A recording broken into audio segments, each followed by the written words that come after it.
AI 시대에도 뭐 인간은 중요하다. 뭐 이런 게 마음이 좀 따뜻해지잖아요.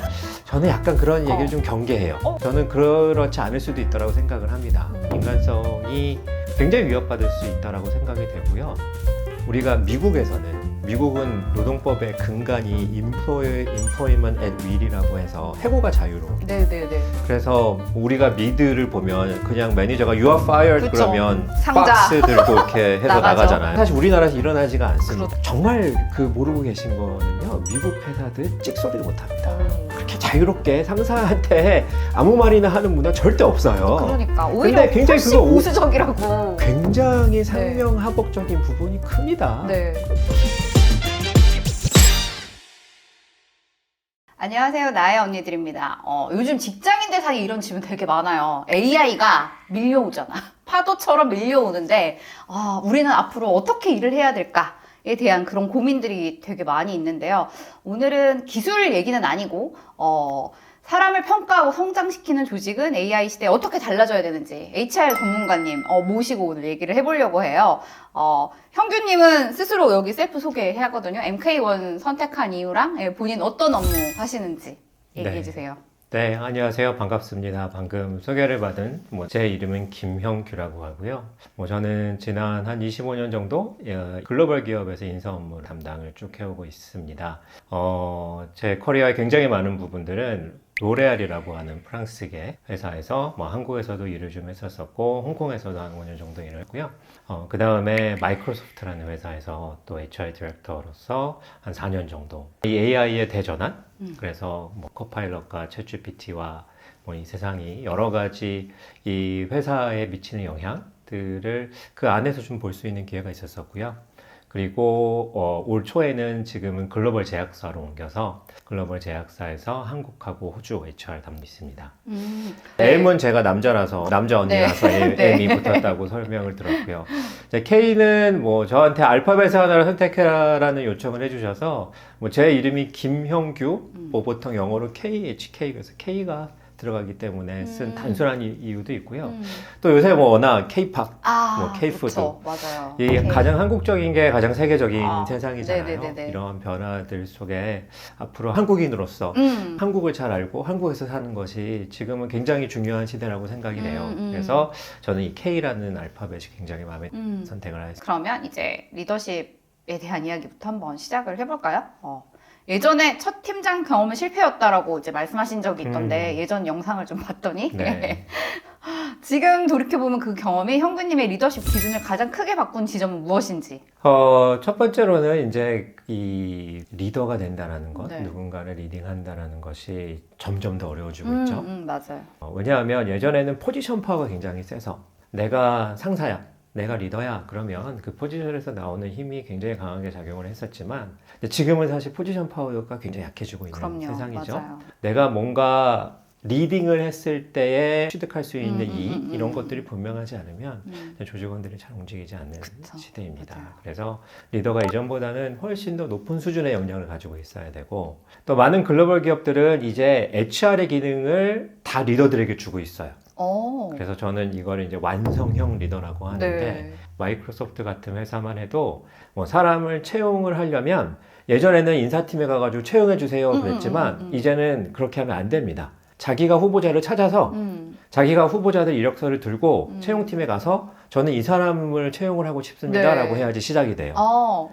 매니저가 채용부터 관리, 평가, 피드백, 코칭 모든 영역들을 다 할 때 훨씬 더 효과적이다라고 많이 보고 있거든요. 그러다 보니까 리더들이 이전에 비해서는 해야 될 일들이 훨씬 더 많아지는 것 같기도 해요.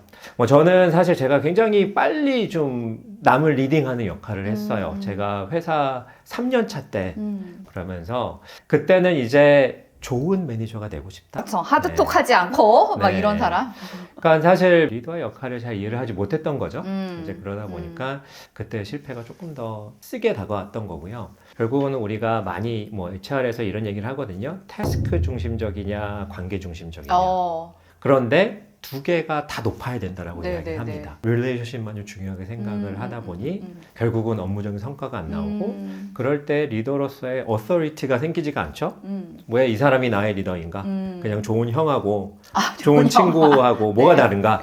그 다음부터 이제 제가 어떤 리더십을 발휘할 때에는 태스크에 대한 부분들을 좀 의도적으로 좀 높게 뭐 가져가면서 그런 균형을 맞춰왔던 것 같습니다. 최근에 이제 경영학 박사 수업 HR 들은 거 보면은 그 타스크랑 릴레이션십의 그 매트릭스가 있더라고요. 그래서 이게 고정하는 게 아니고 회사 상황과 그리고 나의 동료가 누구냐에 따라서 이거를 달리해야 된다라는 이야기가 네. 있더라고요. 맞습니다. 이게 상대방에 맞춰야 되는 부분이거든요. 그래서 예를 들면 상대방이 굉장히 사회 초년생이다. 그럴 때는 지시적인 게 굉장히 좋죠. 명확하게 무엇을 해야 되는지 알려내지만 반면에 나의 팀원이 상당히 경력이 많은 시니어다라고 할 때는 지시적으로 하면 안 되거든요. 그렇죠. 네. 그때는 네. 이제 우리가 흔히 얘기하는 인파워링, 그래서 권한을 이임을 하고 권한을 주고 그럴 때 이제 효과적으로 더 리더십이 발휘가 되기 때문에 상황에 따라서 사람에 따라서 좀 다른 방식으로 리딩을 해야 된다. 다만 또 이러면 요새는 사람들이 왜 나한텐 저러고 또 다르게 돼 뭐, 그런 예, 이야기도 예, 하기 예. 때문에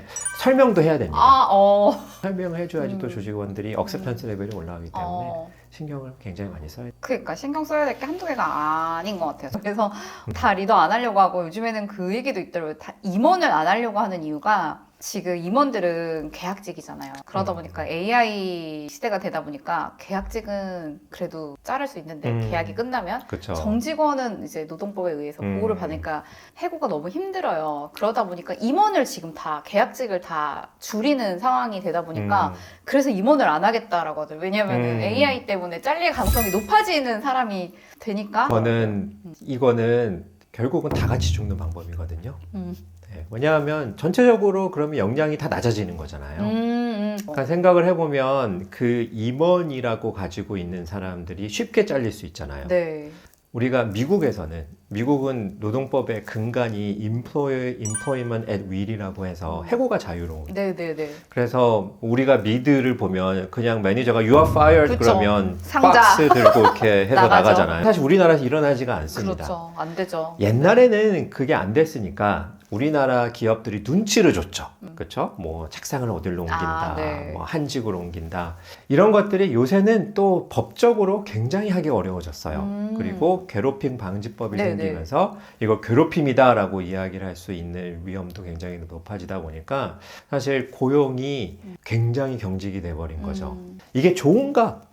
생각해 볼 필요성이 있습니다. 그렇죠. 결국은 이 사람이 내가 거기서 일을 함으로써 전문가가 될 수 있어야 되는데 맞아요. 그런 환경이 되지 못하는 거죠. 반면에 이제 미국은 employment at will 때문에 모두가 임원인 거예요. 쉽게 얘기하면 그러면은 내가 나의 경쟁력을 계속해서 개발하지 않으면 안 되는 거잖아요.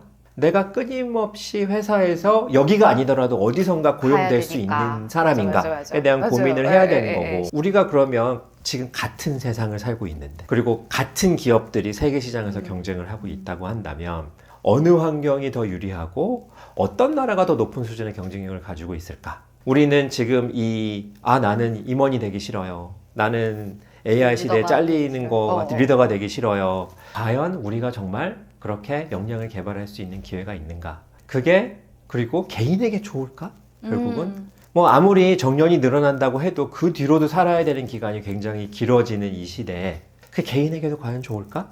라고 한번 질문해 볼 수 있을 것 같습니다. 최근 몇 년 사이에 조직에서 일하는 방식이 눈에 띄게 이제 바뀌었다는 걸 모두 체감하고 있는데 형규님이 보시기에 HR 관점에서 가장 큰 변화는 무엇이라고 생각하나요? 가장 큰 변화는 기업마다 변화의 속도가 굉장히 다르다. 저 너무 동감합니다. 네, 네. 그래서 굉장히 빠르게 변화들도 있고요. 그러지 못한 기업도 분명히 있습니다. 네. 그래서 경험이 굉장히 달라지고 있고요. 그리고 AI의 영향력이 그러다 보니까 아직 AI를 옛날식의 접근으로 최고 경영자가 인사 담당 불러서 야 우리도 AI 뭐 해야 되지 않아? 라고 하면 AI 관련 커리큘럼을 짜서 이렇게 회차 돌리듯이 그런 회사들이 사실 국내 굴지 대기업에서 네. 그러고 있는 회사 있습니다. 그 대기업에 있는 후배들이 그런 얘기를 하더라고요. AI 뭐 GPT 회사에서 막아서 못 쓴다. 그 얘기를 했어요. 되게 아이러니한 현상들이 많이 생기고 있죠. 네네네네. 국내에서 지금 아마 가장 AI로 돈을 많이 벌고 있는 회사도 직원들에게 지금 자사의 AI를 제외하고는 별도의 AI를 제공하고 있지 않는 있죠. 네, 맞아요. 그리고 AI 시대에 이제 들어서면서 성과 측정하고 비교하는 방식이 점점 더 정교해지고 있잖아요. MS는 완전 또 다르게 많이 앞서가고 있다는 얘기도 많이 하고 이 변화가 조직 문화에 어떤 영향을 미칠 거라고 보시죠? 두 가지의 큰 추세가 있어요. 첫 번째로는 많은 글로벌 기업들이 측정 가능한 지표에 대해서는 정교화를 많이 하죠. 그리고 거기에 AI 개입을 많이 하고 예전에는 왜 이렇게 높은 목표를 나에게 줍니까? 라고 항변할 수 있었지만 이제는 AI가 결정을 했다 라고 이야기를 하면 그 이유가 뭔가 그러면 그건 AI의 알고리즘이다 라는 답변을 듣는 세상이 이제는 오기도 했습니다. 이제 그러다 보니 측정 가능한 지표, 예를 들면 뭐 매출이라든지 달성률 같은 경우에 대해서는 이제는 거의 모든 회사들이 디지털 전환으로 실시간 측정이 가능하고 지금 제가 속해 있는 회사도 AI를 통해 가지고 실시간으로 모든 제품별 매출, 제품별 현황, 전 세계의 모든 것들을 다 바로 들어가서 볼 수 있는 그냥 실시간으로 대시보드에서 다 볼 수 있는 것들이 지금의 이제 하나의 큰 추세이고요. 두 번째로는 반면에 개인에 대한 평가는 훨씬 더 뭉뚱그려서 하고 있습니다. 왜냐하면 변화가 너무 빨라요. 그러니까 챗 GPT가 마이크로소프트에서 상품으로 출시를 했지만 연중에 그 해의 목표에는 그게 나올 거라고 알고 있었던 사람이 한 명도 없습니다. 그럼 그걸 어떻게 반영을 할 거예요? 그러니까 예전처럼 정교하게 개인의 목표를 세팅을 하고 그거에 대해서 평가를 하는 것은 이제는 시대에 맞지가 않는 거죠. 왜냐하면 굉장히 빨리 변하니까. 그리고 글로벌 기업들이 깨달은 것은 지표를 굉장히 정교화하고 개인에 대한 목표를 세부적으로 설정을 하고 거기에 대해서 연말에 다시 평가를 하고 하는 것이나 안 하는 것이나 두 개가 큰 차이가 없다. 그래요? 그런데 정교하게 하려면 엄청난 시간과 에너지가 들어가더라. 맞아요. 그러면 그렇게 많이 노력을 해가지고 별 아웃풋이 없으면 못하러 하냐?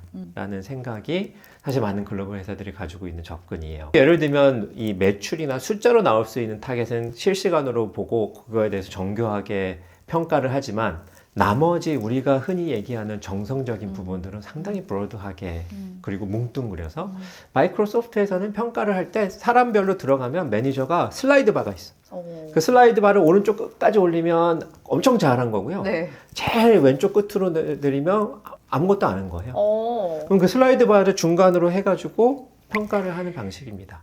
굉장히 단순화가 돼 있죠. 국적 기업, 마이크로소프트 같은 회사에서는 데이터들을 굉장히 면밀하게 봐요. 그러면서 어떨 때 악셀을 밟고 어떨 때 브레이크를 밟아야 되는지를 명확하게 알거든요. 그러면서 액셀러레이터와 브레이크를 잘 밟으면서 조율을 하는데 그냥 우리 요새는 이게 유행이고 막 이런 것들을 글로벌 기업도 다 이런 거 하잖아.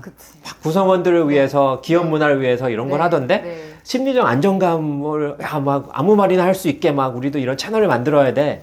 정말 그 모르고 계신 거는요, 미국 회사들 찍소리도 못 합니다. 그렇게 자유롭게 상사한테 아무 말이나 하는 문화 절대 없어요. 그러니까 오히려 근데 굉장히 훨씬 그거 보수적이라고. 굉장히 상명하복적인 부분이 큽니다. 예를 들면 마이크로소프트라는 회사에서 기업 문화의 핵심이라는 그로스 마인셋에 대해서 안 좋게 얘기하거나 부정적으로 얘기하는 건 상상할 수가 없는 일이에요. 그래요? 그러니까 우리가 알고 있는 자유롭게 자기의 의견을 얘기하는 그런 문화가 아니거든요. 근데 이거를 좀 잘못 알고 있는 부분들이 너무 많은 것 같아서 좀 오해를 바로잡아야 되지 않나? 라는 생각을 좀 많이 했습니다. 오히려 왜냐면 어때? 그럼 포지션 파워가 엄청 커서 그런 거 아니에요? 유파이어 하면 바로 싸서 나가야 되니까. 그러니까 그런 이 상사가 가지고 있는 힘이 어마어마합니다. 근데 우리나라는 사실 평가도 HR에서 해요. 이 전환 배치도 HR에서 해요. 상사가 가지고 있는 힘이 거의 별로 그렇게 없어요. 그렇죠. 책임감만 어깨 가득. 그러면 그렇게 똑같은 인사제도를 벤치마크 해와가지고 구성원들에게 심리적 안정감을 얘기를 하는 게 맞나? 그리고 우리가 문제가 많았죠. 너무 경직된 조직 문화, 위에서 시키면 다 하는 문화, 이런 게 있었죠. 근데 거기서 우리가 이거를 무조건 안 좋다라고 생각을 하고 없애는데 굉장히 많은 노력을 기울였던 반면에 그러면 기업의 성과를 내기 위해서 어떠한 압박이 필요한가에 대한 고민은 안 한 거죠. 그러다 보니 그런 것들을 많이 없애고 제거하는 데 성공을 했지만 그렇다면 구성원들의 동기를 그리고 성과를 내기 위해서 드라이버가 뭐냐? 그게 뭔가요? 나 안 잘리는데 아까 얘기한 것처럼 나 어차피 올라갈 생각도 없는데 임원 안 될 건데? 그러면 도대체 우리가 구성원들에게 성과를 내기 위해서 이 누를 수 있는 프레셔는 무엇인가? 그리고 그런 게 없을 때 과연 개인에게는 또 좋은가? 앞에서 얘기한 것처럼 그 사람의 역량 개발 차원에서 우리의 경쟁자들과 이 사람의 역량 개발의 차원에서 과연 그게 좋은가도 고민해 봐야죠. 맞아요. 그리고 요즘에 또 기술의 변화, 발전이 많으니까 요즘 팀원들이 새로운 툴이나 기술을 리더보다 더 빠르게 익히는 경우도 많잖아요. 더 잘하는 친구들 많고 이런 상황에서 리더가 가장 먼저 내려놓아야 할 태도가 뭔가. 왜냐면 저도 이제 C레벨들이랑 같이 얘기를 하고 보다 보면은 제가 이제 AI 툴 써가지고 뭐 하면은 옆에서 와 막 이러거든요. 그래서 제가 이게 와 할 게 아닙니다. 이러면서 제가 이거를 모르세요? 얘기를 하거든요. 이런 상황에서 리더가 어떻게 해야 되는가? 제가 마이크로소프트에 있을 때 그 사티아 나델라 CEO가 한국을 방문을 하면 한 15분 정도 큰 컨퍼런스에 가서 스피치를 네네네네네. 하시거든요. 그분이 그 얘기를 얼마나 많이 하셨겠어요. 전 세계를 다니면서 하셨을 거고. 그런데 그걸 위해서 앞에 15분 동안 자기가 준비를 하거든요. 무슨 얘기냐? 이제 리더들은 탑 레벨에 올라가도 실무를 놓으면 안 돼. 맞아요. 그리고 AI 덕분에 그렇게 할 수도 있어요. 맞아요. 그래서 지금 내 구성원들이 나의 팀원들이 AI를 나보다 더 잘해. 이거는 잘못된 얘기예요. 무엇을 내려놓아야 되는가? 이거를 억셉트하는 나는 나이가 들었고 시니어이기 때문에 이게 괜찮아라는 생각을 내려놓아야 됩니다. 괜찮지 않아요. AI가 도입이 됐을 때 생산성에 대해서 실제로 리서치를 해보면 리더들이 훨씬 더 높습니다. 왜냐하면 리더들은 경험과 지식이 있기 때문에 AI를 통해 가지고 나온 게 얼마나 밸류어블한지 훨씬 더 잘 알아요. 네. 그래서 리더가 실제 AI를 훨씬 더 잘 쓸 수 있는 위치에 있어요. 그런데 이게 우리나라의 병이라고 생각을 합니다. 내가 이 나이에 이 레벨에 뭐 그 실무를 내가 어떻게 다 해. 다 해야 되는 네. 세상이고요. 다 할 수 있는 세상이고요. 실제 저희가 글로벌 기업에서 리더들이 다 합니다. 네. 그거를 안 해야 된다는 생각을 빨리 지워야 돼요. 그 생각이 어디서 나오는지 전 모르겠어요. 그 되게 옛날 생각인 것 같거든요. 그쵸. 그러니까 그거는 아마 이전 세대의 패러다임? 이전 세대에 내가 실무를 몰라도 리더로서의 역할을 할 수 있었던 시대에 잘못된 생각이었던 것 같아요. 하지만 그 시대는 지금 갔습니다. AI를 활용을 했을 때 아웃풋을 보고 평가를 하고 그거를 더 잘 고도화할 수가 있고요. 어떻게 쓰는지 모른다? 그건 변명이죠. 요새 유튜브만 검색만 아니면 AI한테 물어봐도 AI가 AI를 설명을 해주는데요. 그렇죠? 그리고 그걸 잘 못 알아듣겠으면 내가 알아들을 수 있게 설명을 해줘라고 하면 다시 설명을 해주는데 그거는 사실 변명이 될 수가 없기 때문에 이제는 더 잘 알아야 됩니다. 이게 안 해보셔서 그렇다는 생각이 저는 또 많이 들더라고요. 배워야 됩니다. 네. 저는 이제 제일 위험한 생각은 그거라고 생각을 해요. 그거 써봤는데 별거 없던데. 그러면 첫 번째, 내가 정말 맞게 써본 건가? 저 되게 동감하는 게 뭐냐면 저랑 같은 과제를 하는 분이었는데 아웃풋이 너무 다른 거예요. 그래서 저 챗GPT로 이거 했는데요. 했더니 어떻게 했어요? 제가 오히려 물어봤어요. 어떻게 하셨냐니까 요약해줘. 그러길래 그렇죠. 내가 얘는 인턴이라 생각해야 된다. 그 상사가 인턴한테 요약해줘 하면 인턴이 어떻게 갖고 오겠냐라고 얘기를 했어요. 그래서 하나하나 다 정말 인턴한테 일을 주듯이 주면은 굉장히 똑똑한 인턴이기 때문에 잘 갖고 온다. 그래서 앞으로 AI의 아웃풋이 마음에 들지 않을 때는 본인의 리더십을 의심해야 돼. 그 얘기를 본인을 의심을 해야 됩니다. 네. 그래서 제가 가장 많이 듣는 거 써봤는데 별로던데 거짓말하던데 가짜던데 그래서 나는 안 써. 이건 저는 정말 안타까운 마음이 들고요. 두 번째로는 그 사이에 바뀌었어요. 3개월 전과 지금 또 다르고요. 3개월 뒤는 또 다를 거예요. 그렇다면은 내가 요새 거를 제대로 써봤는가? 옛날 거 써보고 3개월 전만 해도 이미지 제너레이션도 잘 안 됐었고 이미지 만들면 뭐 글자를 한글을 막 괴상한 걸 만들었지만 그거 다 옛날 얘기잖아요. 저는 제대로 써봤는가? 최근에 써봤는가? 이거를 계속해서 자기 스스로에게도 질문을 해야 되고 저는 그런 분들을 계속해가지고 그런 고민을 해야 된다고 생각을 합니다. 그리고 예전에는 우리가 리더가 답을 주는 사람이었잖아요. 이젠 답은 AI가 주잖아요. 네. 리더의 역할이 이제 달라지고 있어요. 그래서 AI 시대에서 리더는 팀 안에서 어떤 역할을 해야 되는가? 뭐 여전히 리더의 역할은 중요하겠죠. 그러면서 이제는 아까 말씀드린 것처럼 완성형 리더. 그래서 직원의 경험을 리더가 사실 주는 사람이거든요. 그러니까 대부분 아까 다시 말씀드린 것처럼 제가 마이크로소프트에 있을 때 많은 기업들이 기업 문화를 벤치마크하겠다. 네네. 그러면서 가장 큰 고민이 그거예요. 우리도 이런 크로스 마인셋을 기업 문화로 하고 싶은데 잘 안 된다. 제가 무엇을 했느냐라고 질문을 해보면 항상 똑같아요. 캠페인을 했다. 뭐 포스터 만들고, 네. 뭐 방송 만들고, 네. 뭐 영상 만들고. 네네. 안 되죠. 네. 우리 HR에서는 우리 기업 문화가 저거래. 내 매니저는 야 저런 웃기는 소리가 어딨냐 그러면서 따르게 행동을 해요. 그럼 이 사람 경험을 봤을 때 이 경험은 안 좋은 거거든요. 트러블한 거거든요. 네. 우리나라 기업들이 굉장히 그런 접근 방법들이 많습니다. 마이크로소프트가 기업 문화를 그러면 바꾸는데 뭐 그로스 마인셋을 중심으로 바꾸는데 가장 유효했던 것은 무엇이냐? 리더들이 다 했어요. HR 아무것도 안 했습니다. HR은 리더들이 할 수 있도록 도와주고 컨설팅 해주고 독려하고 그 다음에 환경을 만드는 것들 했지만 리더들이 다 했어요. 사티아 나달레가 했고 사티아가 하는데 누가 안 합니까? 그렇죠. 당연히 해야죠. 안 하면 그러면. you fire. 네.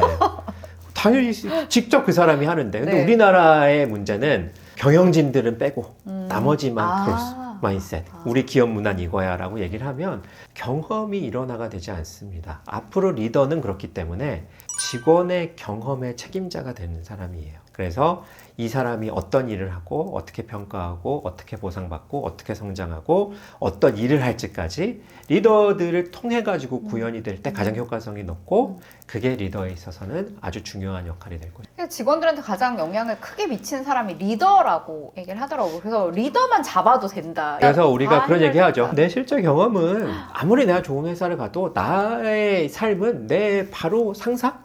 그 위의 사람으로부터 가장 많이 영향을 받아요. 맞아요. 되게 중요한 것 같아요. 많은 직장인들이 지금까지 쌓아온 경험이 앞으로도 의미가 있을까? 왜냐면 너무 많이 바뀌고 있잖아. 그런 질문을 많이 하는데 AI 시대를 관통해서 커리어를 이어가려면 어떤 관점부터 다시 점검해야 해요? 경험이 이제는 양면성이 생겼습니다. 경험이 굉장히 안 중요하고요. 또 경험이 굉장히 중요합니다. 네. 무슨 말이냐? 신입사원 채용을 안 하는 이유 경험이 없어서예요. 그렇죠? 그렇지만 경험이 가진다고 그 경험이 그 사람에게 도움이 되진 않습니다. 그러니까 경험이 이제는 어떠한 계층에 혹은 어떠한 상황에 들어가는 데는 꼭 필요하지만 그 경험이 거기서 더 나아가게 해주는 요소는 아니에요. 그래서 경험이 굉장히 필요하지만 굉장히 필요가 없기도 하다. 대졸 신입이 이제 되게 좋은 예가 되는 거예요. 이제 신입 채용이 지금 거의 기하급수적으로 없어지고 있잖아요. 왜 안 뽑느냐? 경험이 없기 때문에. 그렇죠? 그럼 내가 경험을 안 주는데 난 경험을 어디서 얻나요? 라는 네. 딜레마가 생기죠. 네. 이 딜레마가 사실 지금 모든 계층에서 다 생깁니다. 요새는 많은 기업들이 팀장을 안 해본 사람을 팀장을 시키지 않습니다. 왜냐하면 팀장의 경험이 없으니까. 왜냐하면 그런 리스크를 네. 굳이 테이크를 해야 될 필요가 없어지고 있거든요. 점점 더. 네. 이제 저 같은 경우는 글로벌 기업들의 그런 인사 헤드. 제가 지난 10년간 생각해 보니까요. 제가 여러 산업에 있는 인사 헤드들을 거의 굉장히 많이 알고 있는데 새롭게 승진한 분이 없습니다. 다 그분들이 계속 돌아요. 자, 왜냐? 일은 이전보다 훨씬 더 오래 해요. 네. 기업이 기하급수적으로 많이 생기진 않아요. 네. 그리고 기업에서는 이제는 이전보다는 훨씬 더 전략적으로 중요해졌지만 팀은 줄어들었어요. 그렇기 때문에 경험 없는 사람을 인사 헤드를 안 해본 사람을 뽑을 수가 없습니다. 그러다 보니까 인사 헤드를 다시 뽑아요. 이러한 계층화?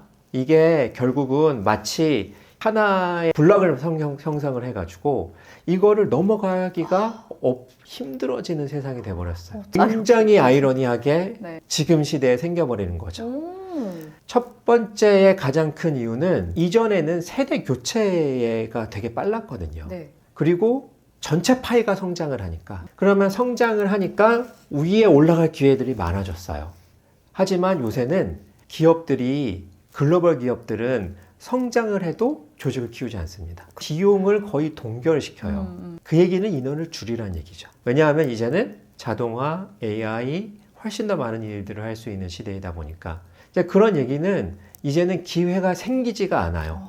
그리고 이전 사람들이 이전보다 훨씬 더 오래 일을 합니다. 그런 것 같아. 그러니까 우리가 흔히 이전에 알고 있었던 밑에 새로운 사람들이 들어와서 올라가는 게 사실 주변에서 보면 굉장히 슬로우 다운이 되거나 멈춰 보여요. 그러다 보니까 세대 교체가 일어나지가 않고 네. 계층화가 되고 그 안에 갇히면은 신입은 경력을 얻지 못하고 경력직은 위로 팀장을 올라가야 되게 어렵고 팀장들은 헤드 자리로 올라가는 것이 굉장히 어려워지는 게 이제 최근의 트렌드이다 보니까 이 경험이라는 것이 필수이지만 하지만 그 경험을 했다고 앞으로 일을 잘하는 데 도움이 되지는 전혀 않은 거죠. 왜냐? 앞으로는 전혀 달라지니까.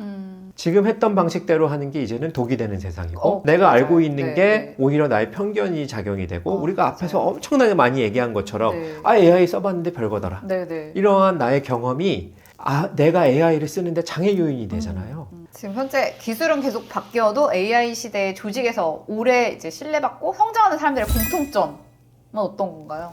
저는 일단 우리가 이제 AI에 대한 이야기를 하면서 뭐 굉장히 많은 그런 결론들이 AI 시대에도 뭐 인간은 중요하다. 뭐 이런 네. 게 마음이 좀 따뜻해지잖아요. 저는 약간 그런 얘기를 좀 경계해요. 어? 저는 그렇지 않을 수도 있다고 생각을 합니다. 인간성이 굉장히 위협받을 수 있다라고 생각이 되고요. GPT나 뭐 제미나이하고 특히 대화, 요새는 이제 대화가 잘 되잖아요. 대화를 하시다 보면요. 어떤 때는 내가 정말 사람이 필요할까? 그리고 내가 정말 대화를 나누고 싶은 그런 성향을 이 AI가 나를 파악을 해서 만든다면 내가 굳이 나랑 안 맞고 불편한 사람들하고 재미없는 대화를 할 필요가 있을까? 이런 것들도 생각을 해본다면요. 우리가 그렇게 막 순진하게 AI 시대에도 인간은 여전히 중요합니다라고만 할 수 있을까? 사실 우리가 영화 매트릭스에서 나왔던 게 그거잖아요. 가상현실이 계속해서 발달이 된다면 이 재미없는 현실을 누가 살 것인가? 저는 AI 시대가 가져올 변화에 대해서 조금 더 차갑게 생각을 해야 할 것 같고 오히려 그걸 통해서 우리가 잃을 수 있는 위험에 있는 요인들을 냉정하게 생각하고 그거에 대해서는 경계를 해야 되지 않을까라고 생각을 합니다. 그래서 그런 면에서는 어떻게 본다면 그렇게 생각을 해야지 우리가 거기에 맞는 대책이 나올 것 같아요. 뭐 예를 들면 AI는 신입의 채용을 분명히 죽일 거예요. 그러면 우리의 다음 제너레이션은 어디서 경험을 쌓나? 그렇다면 우리가 기업에게 의무적으로 신입을 채용할 책임을 부여를 해야 되나? 다음 세대들이 이 일을 경험해 볼 수 있는 프로젝트나 플랫폼이나 그런 것들이 생겨야 되나? 이런 고민들을 할 수가 있는 거잖아요. AI 시대에도 여전히 중요한 성과, 평가를 받는 사람들. 저는 그래서 결국은 그로스 마인셋이라는 부분들이 가장 크게 오지 않을까 싶어요. 오늘 진짜 장시간 길게 얘기를 했는데요. AI 시대에서 중요한 건 뭐다? 그로스 마인드셋. 네, 가지는 거. 그리고 저도 봤을 때 앞으로 러닝 커버가 더 중요해지겠다는 생각이 되게 많이 들더라고요. 그래서 끊임없이 본인이 뭔가를 하겠다는 의지도 되게 중요한 것 같아요. 하지 않으면은 정말 너무 오래 살거든요. 어쨌든 시대가 너무 빨리빨리 변화되고 있지만 우리는 계속해서 말씀하신 그로스 마인드셋을 가지고 점점점 더 발전하고 여기 함께 가는 파도를 얼굴로 맞지 말고 서핑을 하는 그런 모습이 돼야 되지 않을까 합니다. 오늘 장시간 함께 해주셔서 감사하고요. 오늘 여기서 언니들 종료하도록 하겠습니다. 인사하시면 돼요. 네, 감사합니다. 안녕.